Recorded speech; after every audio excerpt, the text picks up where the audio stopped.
The act of scrolling on Pinterest is often something that's portrayed as a relaxing activity, a way to unwind at night. But unfortunately, anytime I try to go on the app, I immediately start to feel an immense ball of jealousy and rage start to form inside of me. I'll look at any picture and start to actually get angry that I'm not actively experiencing the photo in front of me, as if a picture of oatmeal is unachievable to me. So today, I'm going to live out my Pinterest feed dreams by trying to recreate these aesthetically pleasing photos in real life moments. I'm letting Pinterest decide my entire day, from what I eat to my workout and even my self-care routine. And maybe at the end of the video, I will be less insane.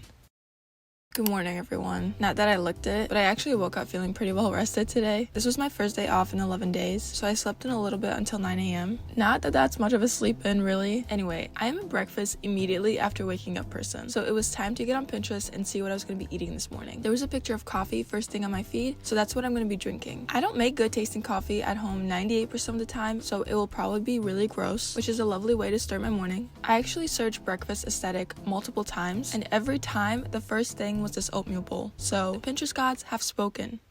Slight problem, all my cups are dirty. So I'll do the coffee last. I think the picture was actually oats, if I'm looking at it right. But I don't like oats, so we're just gonna make a yogurt bowl instead. Pretty similar. I know that's probably cheating, but I do actually want to eat something this morning. I also make the rules, so it's not cheating because I say so, and that's called democracy.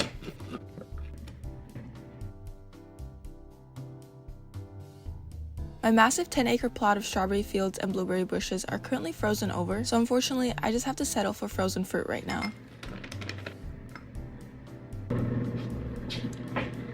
Bananas and yogurt together actually make me want to vomit, so I'm not gonna put these in there, sorry.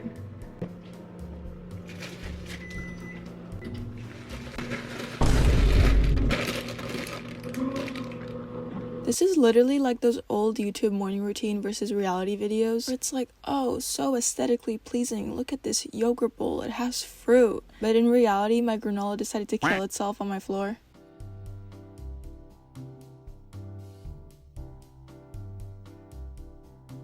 I think I did a pretty good job on recreating this first photo, which means it's only downhill from here.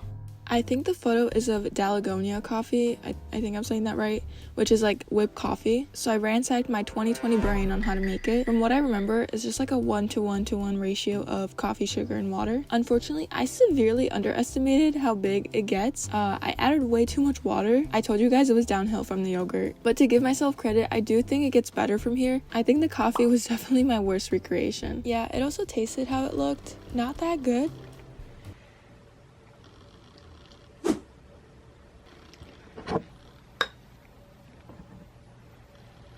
It's a little bit later now.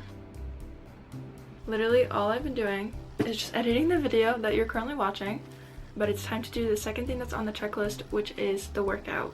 I'm not gonna lie, I'm a little scared for this one because it might give me something outside. It's currently 30 degrees and snowing, so not really ideal. Let's search.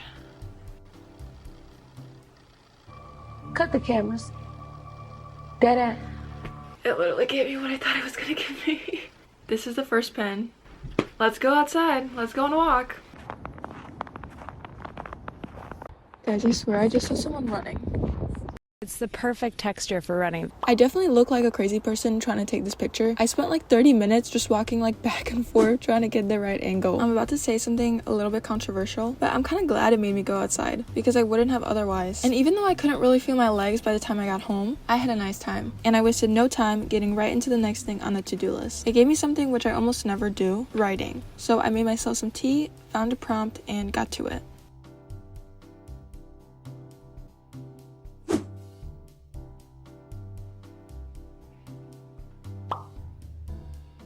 A couple hours later, and I was getting ravenous, so it was time to see what I was going to make for dinner.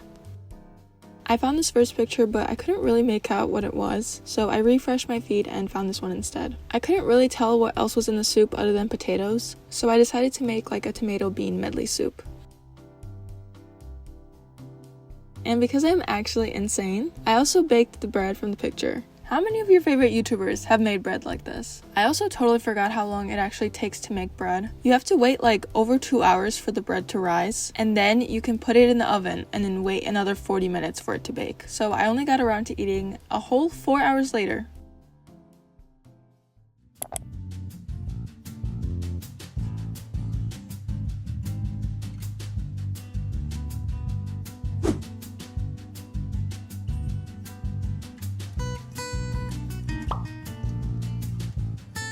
And I'm back in my bed. It's currently 9:26, which means it's been 12 hours since I started this video. It's not done yet. There's one more thing to do on the checklist. I feel like I can't end a video like this off without including like some type of like self-care night routine. So let's go on Pinterest for the last time and see what I'm going to be doing. Pretty much all I'm seeing is like candle, tea, face masks, skincare. I'm actually going to pick out a couple of photos, not just one, to create the ultimate night routine. It feels like I've lived 10 different lives in the span of those 14 hours yesterday. I did things that I never would have done if it wasn't for this video. I think the biggest takeaway from this experiment is that it takes a lot of effort to make something look so effortless. But I also think there's no harm in romanticizing your life just a little bit and putting that extra effort in. Let me know what you guys think in the comments. If you enjoyed this video, please consider subscribing and giving this video a thumbs up. Thanks for watching and see you soon. Bye!